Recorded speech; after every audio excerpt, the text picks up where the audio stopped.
নমস্কার, শুভ সন্ধ্যা। আজকে এই বিজ্ঞান প্রদর্শনী অনুষ্ঠানে আমি আপনাদের সামনে যে মডেলটি তুলে ধরছি সেটি হলো স্মার্ট হেলমেট। সাম্প্রতিক বছরগুলিতে দুর্ঘটনা একটি গুরুতর সমস্যায় দাঁড়িয়েছে। বর্তমানে তরুণরা 4 চাকার যানবাহনের চেয়ে 2 চাকার যানবাহনকে বেশি পছন্দ করে থাকে। একটি সমীক্ষানুসারে জানা যায় যে বিশ্ব জনসংখ্যার প্রায় 70% মানুষ হেলমেট না পরেই বাইক চালান। ভারত সরকার সড়ক দুর্ঘটনার একটি সমীক্ষা প্রকাশ করে যে 2024 সালে হেলমেট না পরার কারণে প্রায় 30,000 জন মানুষ প্রাণ হারিয়েছে। তার মধ্যে তরুণ প্রজন্মের মৃত্যুর হার সর্বাধিক। তাই আমাদের এই প্রকল্পের ধারণাটি যতটা সম্ভব দুর্ঘটনা কমাতে ও সমাজকে সহায়তা করার জন্য তৈরি হয়েছে।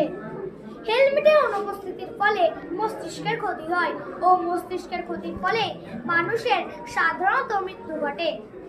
তাই দুর্ঘটনার ক্ষেত্রে মৃত্যুর হার কম করার উদ্দেশ্যে যে মডেলটি আপনাদের সামনে তুলে ধরছি সেটি হলো স্মার্ট হেলমেট।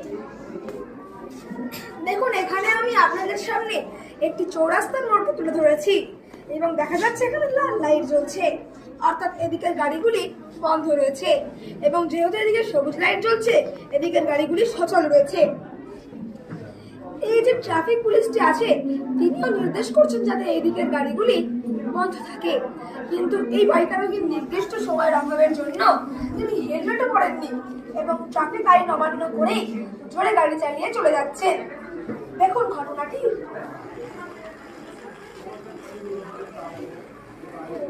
দেখুন, যখনই তিনি ট্রাফিক আইন অমান্য করে জোরে গাড়ি চালিয়ে চলে এলেন তখন তিনি একটি গুরুতর সংঘর্ষ ঘটালেন এবং যেহেতু তিনি হেলমেট পরে নেই আমরা ধরে নিতে পারি তার অবস্থা কিছুটা এরকম হলো।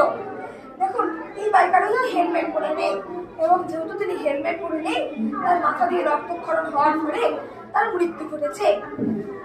আমাদের এই মডেলের ধারণাটি যতটা সম্ভব বাইকারোহীর হেলমেট পরা নিশ্চিত করার জন্য তৈরি হয়েছে।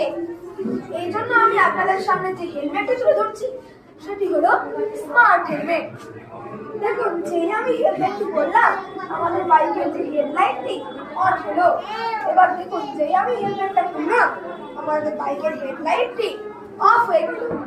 এর থেকে আমরা বুঝতে পারলাম যখন কেউ হেলমেট পরে গাড়ি চালাবেন তখনই তিনি বাইকটি অন করতে পারবেন, এছাড়া তিনি বাইকটি অনই করতে পারবেন না।